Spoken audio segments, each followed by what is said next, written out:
Hi. யோவான் 13ஆம் அதிகாரம் 4வது 5வது வசனம். போஜனத்தை விட்டெழுந்து வஸ்திரங்களை கழற்றி வைத்து ஒரு சீலையை எடுத்து அறையிலே கட்டிக்கொண்டு பின்பு பாத்திரத்தில் தண்ணீர் வார்த்து சீசருடைய கால்களை கழுவவும் தாம் கட்டி கொண்டிருந்த சீலையினால் துடைக்கவும் தொடங்கினார். யாரு? இயேசு கிறிஸ்து. அடுத்து 13வது வசனம் 14வது வசனம். நீங்கள் என்னை போதகரென்றும் ஆண்டவரென்றும் சொல்லுகிறீர்கள்.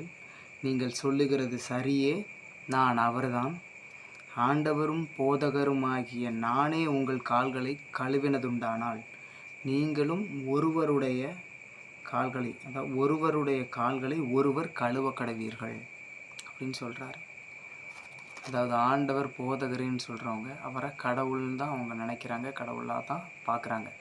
அப்படி இருக்கிற நானே உங்களுடைய கால்களை கழுவும் போது நீங்களும் ஒருத்தர் கால்களை கழுவணும் அப்படின்றார். அதாவது ஒருத்தருக்கு ஒருத்தர் தாழ்மையாக இருக்கணும். உங்களுக்குள்ள பெரியவனும் ஒருத்தனும் இல்லை, சிறியவனும் ஒருத்தனும் இல்லை, எல்லாரும் சமம் அப்படின்ற விஷயத்த அவர் சொல்கிறாரு.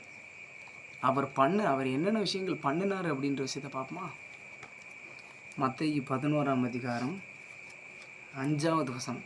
2 சீசர்கள் நீங்கள் தான் கடவுளா இல்லை வேற ஒருத்தர் வருவாரா அப்படின்னு கேட்குறாங்க. அதுக்கு இயேசு கிறிஸ்து சொல்கிறார். அந்த சீசர்கள் யோவான் அப்படின்றவருடைய சீசர்கள்.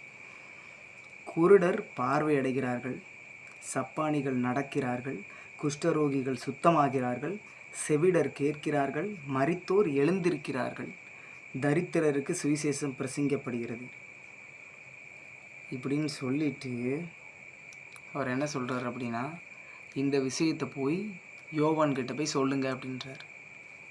இந்த விஷயங்கள் எல்லாம் பண்ணது இயேசு கிறிஸ்து. செத்தவனை உயிரோடு எழுப்புறாரு. பிறவிலே கண்ணு தெரியாதவனுக்கு கண் பார்வை கொடுக்குறாரு. பிறவிலே கால் சூம்பி போயிருக்கு, அவனுக்கு நார்மலான கால் மாதிரி வர வைக்கிறாரு.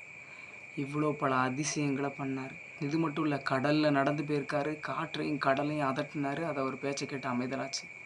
இவ்வளோ அதிசயங்களை பண்ணிட்டு அவங்களோட சீசர்களுடைய காலை கழுவுதார். இவ்வளோ அதிசயங்களை பண்ணவரே இப்படி காலை கழுவுறாரு. ஆனால் இதை நான் எதுக்கு சொல்கிறேன் அப்படின்னா, அந்த உலகத்தில் நிறைய பேர் நான் தான் பெரிய ஆள் அப்படின்னு சொல்லிட்டு நிறைய பேர் பண்ணிகிட்ருக்காங்க. கடவுள் ஒருத்தர் தான் பெரிய ஆள், ஆனால் அவரே தன்னை தாழ்த்துறாரு. ஸோ தன்னை தாழ்த்துக்கிறவன் தான் உயர்த்தப்படுவான். இதனால் யாரும் நான் பெரிய ஆள் அப்படின்னு சொல்லாமல் கடவுள் ஒருத்தர் தான் பெரிய ஆள், அவருக்கு பயந்து நடக்கணும். அவ்வளோதான் இந்த வீடியோட கண்டென்ட். இந்த மாதிரி இயேசு கிறிஸ்துவை பற்றி தெரிஞ்சுக்க நம்ம சேனலை சப்ஸ்கிரைப் பண்ணிக்கோங்க. அடுத்த ஒரு நல்ல ஒரு வீடியோவில்